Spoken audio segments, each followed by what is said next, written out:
Entire neighborhood blocked off with hundreds of law enforcement. And about 8 hours later, officials say they dismantled a decade-long, 24-hour open-air drug market. While you were sleeping, the front doors of 55 suburban homes across America were being kicked in by FBI tactical teams. They didn't just find drugs. They found a $20 million shadow pipeline feeding directly into the heart of the CJNG, the most violent cartel on the planet. One of those few cases which, if successful, will eliminate an entire criminal outfit.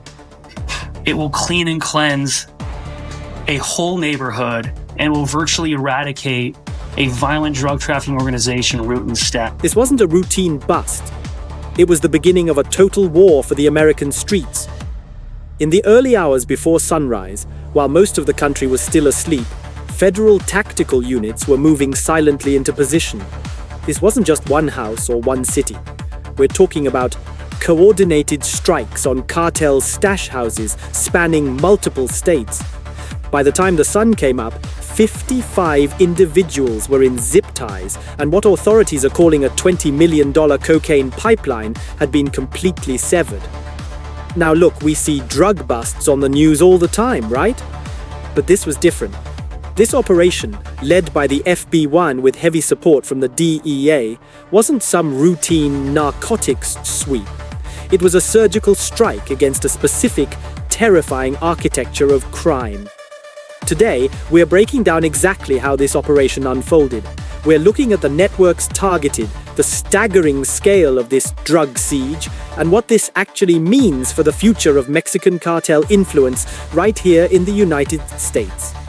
Before we dive into the tactical details of how the FBI flipped the script on the CJNG, make sure you hit that subscribe button and ring the bell. We cover the high-stakes world of federal law enforcement and global cartels every week, and you won't want to miss our next deep dive. Imagine being a neighbor on a quiet street like Clearfield. It's dark, it's quiet, and then suddenly, the silence is shattered. Occupants of 726 Clearfield, this is the FBI. Come to the front door with your hands up. Video footage from the scene shows agents, fully geared up in tactical kits, busting into homes. Loudspeakers blared, armored vehicles rolled over manicured lawns, and federal agents stacked up against doors. But here's the thing, this wasn't a snap decision. Before the first flashbang was ever thrown, federal agents had been quietly, meticulously watching these properties. They were linked to the CJNG, the Cartel de Jalisco Nueva Generación. The stakes? Honestly, they couldn't have been higher. This has been described as one of the biggest drug busts in recent history. Its success, or its failure, was essentially going to decide the future of how the FBI handles these decentralized cartel cells. The precision was incredible.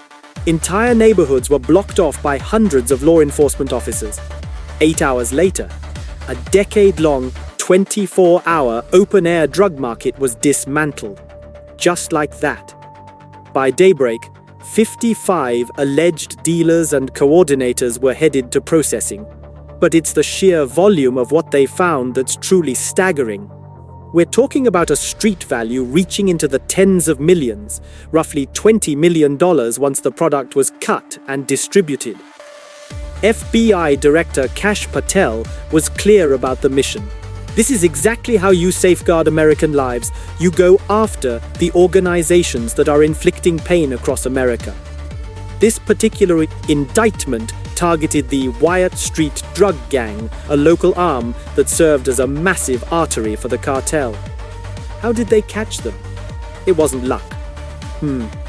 It was months of the boring stuff that makes for a great case.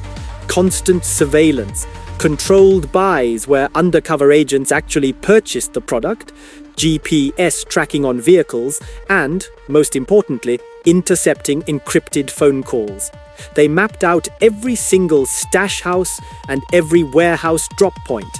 They identified the mid-level managers and the rotating drivers who moved bulk shipments through regional corridors. You might be wondering, Why such a massive push right now? Well, the timing matters. This operation came amidst a massive surge in overdose deaths tied to fentanyl and other synthetics. The federal government is under immense pressure to show results. One official described it as a root and stem operation. If you just arrest a street dealer, another one pops up tomorrow. But if you hit the stash houses, the coordinators, and the drivers all at once, you fracture the network in a single blow. It prevents suspects from warning each other, wiping their burner phones, or moving the product to a backup location. If you think these massive coordinated raids are the right way to handle the crisis, go ahead and hit that like button. It really helps the channel get this information out to more people. Let's look at what was actually inside those houses. At a press conference in Nassau County, the visual was insane. Bricks of cocaine were stacked shoulder high across a table. We're talking nearly 700 pounds of product. It's one of the largest busts in Long Island history. Police Commissioner Patrick Ryder didn't hold back. He explained that a conservative estimate of the value was $20 million. But once it hit the streets, these guys would have been incredibly rich. And get this. Part of the investigation involved a Holiday Inn parking lot. Officers were staking it out in plain sight, watching a drug deal go down in broad daylight. When they approached a pickup truck, they didn't even have to search. There were bricks of cocaine just sitting in the front seat. Then they popped the trunk and found hundreds of tightly wrapped kilo packages, 312 kilos in a single truck. Two men, Michael Vieira and Daniel Santana, were hauled off and arraigned. They're facing up to 20 years, but they are just the tip of the iceberg. This wasn't a one-off delivery. This was a trafficking artery feeding US corridors, the kind of network the DEA has repeatedly linked to the CJNG. The most frustrating part? The network was operating right under our noses.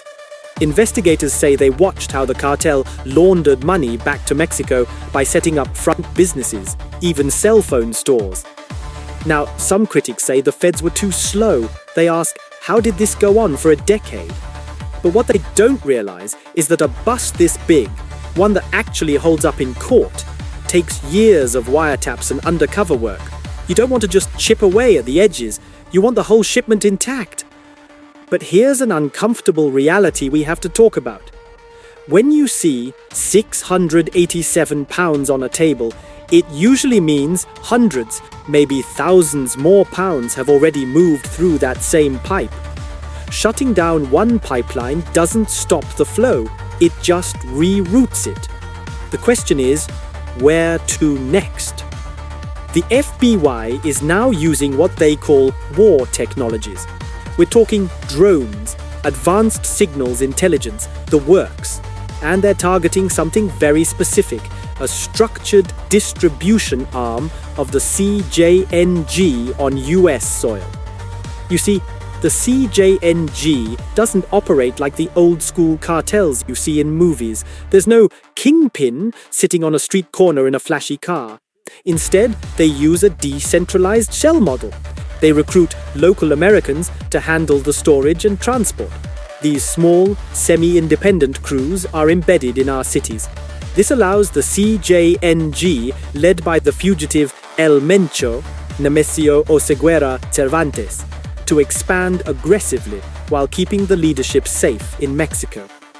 In 2024 and 2025, federal indictments showed exactly how they move product through the southwest border and then disperse it to hubs like Atlanta, Jacksonville, and Miami.